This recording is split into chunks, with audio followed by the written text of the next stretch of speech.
Dhaka central university স্থাপন কল্পে আনিত একটি বিল ঢাকা সেন্ট্রাল ইউনিভার্সিটি বিল 2026 উপস্থাপনের জন্য অনুমতি প্রার্থনা করছি। আপনাকে ধন্যবাদ। ধন্যবাদ মাননীয় মন্ত্রী, আপনি বিলটি উত্থাপন করুন।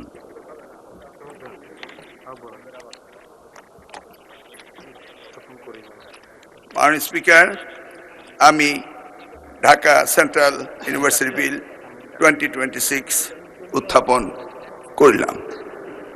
ধন্যবাদ মাননীয় মন্ত্রী। ঢাকা সেন্ট্রাল ইউনিভার্সিটি বিল 2026 মহান সংসদে উত্থাপিত হলো। আমি এখন মাননীয় মন্ত্রী ডক্টর আ.ন.ম এহসানুল হক মিলনকে সংসদে উত্থাপিত আকারে ঢাকা সেন্ট্রাল ইউনিভার্সিটি বিল 2026 অবিলম্বে বিবেচনার প্রস্তাব উত্থাপনের জন্য আহ্বান জানাচ্ছি। আমি ডক্টর আ.ন.ম এহসানুল হক মিলন, শিক্ষামন্ত্রী, প্রস্তাব করছি যে ঢাকা সেন্ট্রাল ইউনিভার্সিটি বিল স্থাপন কল্পে আনিত বিলটি ঢাকা সেন্ট্রাল ইউনিভার্সিটি বিল 2026 অবিলম্বে বিবেচনার জন্য গ্রহণ করা হোক। ধন্যবাদ মাননীয় মন্ত্রী। সংসদের সামনে প্রশ্ন হচ্ছে, সংসদে উত্থাপিত আকারে ঢাকা সেন্ট্রাল ইউনিভার্সিটি বিল 2026 অবিলম্বে বিবেচনার জন্য গ্রহণ করা হোক। যারা এই প্রস্তাবের পক্ষে আছেন তারা হাঁ বলুন, যারা এই প্রস্তাবের বিপক্ষে আছেন তারা না বলুন। আমার মনে হয় সর্বসম্মতিক্রমে হাঁ জয়যুক্ত হয়েছে, হাঁ জয়যুক্ত হয়েছে, হাঁ জয়যুক্ত হয়েছে। অতএব সংসদে উত্থাপিত আকারে ঢাকা সেন্ট্রাল ইউনিভার্সিটি বিল 2026 অবিলম্বে বিবেচনার জন্য গৃহীত হল। মাননীয় সদস্যবৃন্দ, বিলটির উপর দফাওয়ারি কোনো সংশোধনী নেই। আমি এখন বিলের দফাগুলো মহান সংসদের সামনে পেশ করছি। সংসদের সামনে প্রশ্ন হচ্ছে, বিলের দফা 2, 3, 4, 5, 6, 7, 8, 9, 10, 11, 12, 13, 14, 15, 16, 17, 18, 19, 20, 21, 22, 23, 24, 25, 26, 27, 28, 29, 30, 31, 32, 33, 34, 35, 36, 37, 38, 39, 40, 41, 42, 43, 44, 45, 46, 47, 48, 49, 50, 51, 52, 53, 54, 55, 56, 57, 58, 59, 60 ও তফসিলে এই বিলের অংশ হিসাবে গ্রহণ করা হোক। যারা এই প্রস্তাবের পক্ষে আছেন তারা হাঁ বলুন,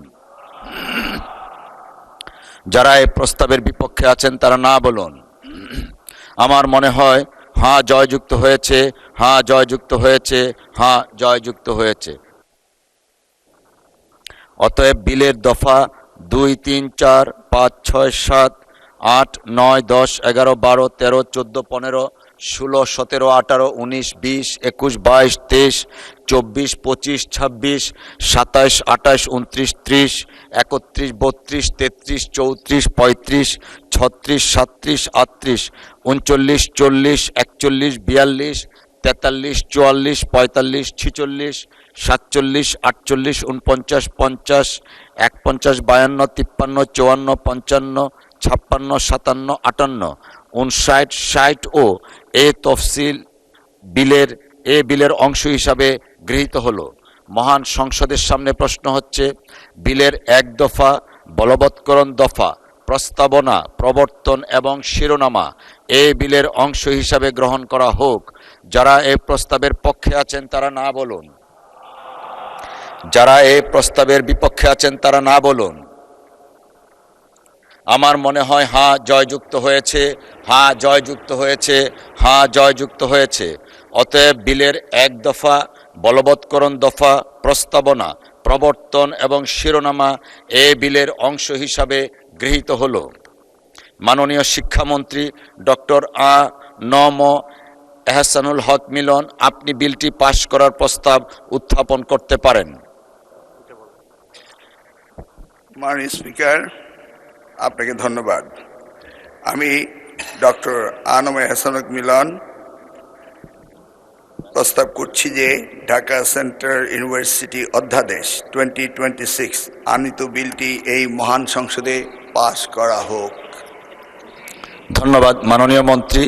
সংসদের সামনে প্রশ্ন হচ্ছে সংসদে উত্থাপিত আকারে ঢাকা সেন্ট্রাল ইউনিভার্সিটি বিল 2026 পাশ করা হোক। যারা এই প্রস্তাবের পক্ষে আছেন তারা হাঁ বলুন, যারা এই প্রস্তাবের বিপক্ষে আছেন তারা না বলুন। আমার মনে হয় হাঁ জয়যুক্ত হয়েছে, হাঁ জয়যুক্ত হয়েছে, হাঁ জয়যুক্ত হয়েছে। অতএব সংসদে উত্থাপিত আকারে ঢাকা সেন্ট্রাল ইউনিভার্সিটি বিল 2026 সর্বসম্মতিক্রমে পাশ হলো।